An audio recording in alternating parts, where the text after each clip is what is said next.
যে রিজিক আমি আমার মায়ের পেটে থাকতেই আল্লাহ তাআলা লিখে দিয়েছেন, সেই রিজিক ভোগ না করে আমি কোনোদিন মরবো না। বিষ্ণু ইসলাম আমাদেরকে জানিয়েছেন, তোমার জন্য যে রিজিকের বন্দোবস্ত, যেই অ্যালটমেন্ট আছে, সেটা ভোগ না করে, উপভোগ না করে তুমি মরবে না, এবং সেটা আপনি উপভোগ করবেন, আপনার কাছেই আসবে।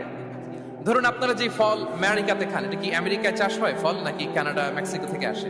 এখানেই হয়, আবার বাইরে থেকেও আসে। লেটস সে আপনি যেই অ্যাপেলটা দিয়ে আজকে ব্রেকফাস্ট করলেন, যে অ্যাপেলটা আপনি খেলেন, এটা মেক্সিকো থেকে এসেছে। ওই অ্যাপেলটা যখন কুড়ি অবস্থায় ছিল, মুকুল অবস্থায় ছিল, তখনই ওটার মধ্যে আপনার নাম লেখা। এর মধ্যে কত পাখি এসে ওই গাছে বসেছে, কত মুকুল নষ্ট করেছে, ওইটা নষ্ট করে নাই, কারণ ওইটা আপনি খাবেন। ওইটা পুষ্ট হয়ে সুন্দর একটা ফল হয়ে ইম্পোর্টেড হয়ে এটা আমেরিকাতে আসলো, আমেরিকার বাজারে। অনেক মানুষ ওই ফলটা সুপার মার্কেটে যে ধরে চড়ে নেড়ে আবার রেখে দিয়ে চলে গেছে, নেয় নেই। ওইটা সে খাবে না, কারণ ওইটা আপনার রিজিকে লেখা। ওই ফল আপনি নিয়ে আসলেন, বাসায় অনেকে অ্যাপেল খাচ্ছে, কিন্তু ওই অ্যাপেলটা খাবে না, কারণ এটা কে খাবে? সুবহানাল্লাহ পড়তে পারলেন না মজা করে? আল্লাহু আকবার। আপনার জন্য যে রিজিক নির্ধারিত, এটা আপনিই খাবেন। এর মধ্যে আপনি মরে যেতে পারতেন, বাসা থেকে অন্য কোথাও চলে যেতে পারতেন, কিন্তু না, মরবেনও না, অন্য কোথাও যাবেনও না ওইটা খাওয়ার আগে। This is the essence of rizq. This is the essence of provision, sustenance. Inna Allah huwa ar-razzaq dhul quwwati al-matin. মায়ের পেটে থাকতে নির্ধারিত, ওই ফল কেউ টাচ করবে না up until you try it.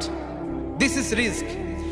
এই কথাটাই বিষ্ণু ইসলাম খুব সুন্দর করে বলেছেন, লা তামুতু নাফসুন হাত্তা তাস্তাকমিলা রিজকাহা। অন্য বর্ণনায় এসেছে লা তামুতু নাফসুন হাত্তা তাস্তাউফিয়া রিজকাহা। মানুষের জন্য যে রিজিকের বরাদ্দ, সেটা উপভোগ না করে, সেটা না খেয়ে ওই মানুষ এই দুনিয়া থেকে বিদায় নিতে পারে না। তাহলে আমার রিজিক ভোগ না করে আমি মরবো না, এবং এটা যেহেতু আপনার জন্য নির্ধারিত, এটা আপনি পাবেনই। এখন এটা কি হালাল পন্থায় আপনি পাবেন না হারাম পন্থায় পাবেন, দ্যাট ইজ ইউর ডিসিশন। আপনার রিজিক আপনার কাছে আসবে। এটা নির্ধারিত না অনির্ধারিত বলেন তো? আমি সবার কাছ থেকে শুনবো, রিস্ক কি নির্ধারিত না অনির্ধারিত? ফিক্সড, নির্ধারিত। ফর এন এক্সাম্পল, ধরুন আপনি সারা জীবনে 1 কোটি টাকা ইনকাম করবেন। কয় কোটি? 1 কোটি টাকা ইনকাম করবেন, এটা নির্ধারিত, আল্লাহ তাআলা ফিক্স করে ফেলেছেন, এটা আল্লাহর সিদ্ধান্ত। কিন্তু এই 1 কোটি হালাল পন্থায় আপনি উপার্জন করবেন না হারাম পন্থায়, এটা আপনার সিদ্ধান্ত। So now the decision is yours. যদি আপনি পরিশ্রমী হন, যদি আপনি সৎ পথ